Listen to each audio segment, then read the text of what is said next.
now we're gonna be in a similar position here as from the bump sweep, but we're gonna come underneath, same way, and I'm gonna pull him in. Boom.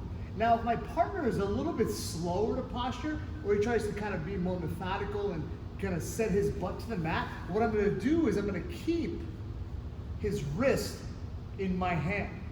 Okay, I'm gonna try and keep this on the mat, okay? When I get here, what I'm gonna do is I'm gonna take my feet, I'm gonna place them down on the mat, I'm gonna pinch his ribs, okay? He might start trying to get real tight around my legs, okay, and keep his head down. In this case, I'm in okay position. I won't be able to bump sweep him because he doesn't have any posture, but if I can come over his elbow, okay, my right foot is on the mat, I come over his elbow, I can make a connection here on the Kimura grip, okay? Now, when I have this Kimura grip, I'm not gonna use my arms. Instead, what I'm gonna do is use my hips.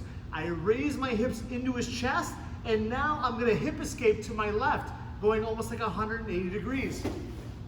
Boom. Okay, now I take my left leg, I'm gonna cross my ankles over top his lower back, and from here, I'm gonna pull his elbow up to my chin. Okay? I don't care to push his arm behind his back. What I wanna do is bring this up to his chin, or up to my chin, I should say, bend his elbow further, and now I'm just gonna turn my shoulders to my right for the finish.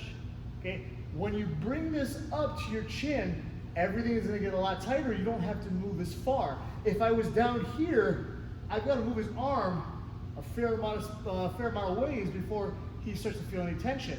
But if I pull this up tight, now I turn, the finish comes a lot easier from a different angle.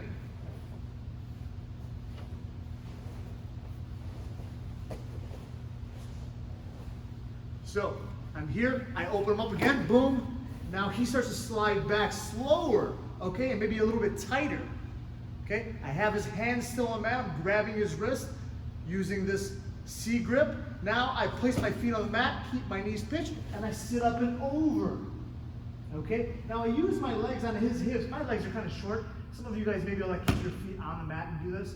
It's not very comfortable for me, so I place my right foot on the mat, and I kind of let my left leg flow. All right, but from here, I don't want to go over his shoulder, okay, because my arm is not going to be long enough. I go over the elbow, and now my hand can connect over my wrist.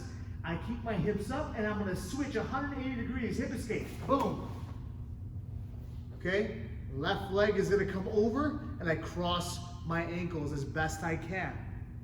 All right, now I'm going to bring his elbow to my chin, and I'm just going to turn my shoulders to my right, kind of guiding his thumb with my thigh, okay? Guys, when you practice this and you bring that elbow up to your chin, you should feel your partner tense up a little bit. Even if they're hyper flexible, they should feel a little bit different once that gets pulled up in that position, okay? So when you start to turn your shoulders, be careful, because if you're doing this with your training partner, if you go fast, you may hurt your partner. There's not very much room for error here. Okay, so pull that up as tightly as you can, keep everything connected, and then just rotate your shoulders ever so slowly, and you're gonna get the tap. There's not many places your partner can go from here, especially when you're just drilling. Okay, so do it nice and slow, and then eventually when you pick this up and rolling, you'll be able to go a little bit faster. Okay, give that a shot.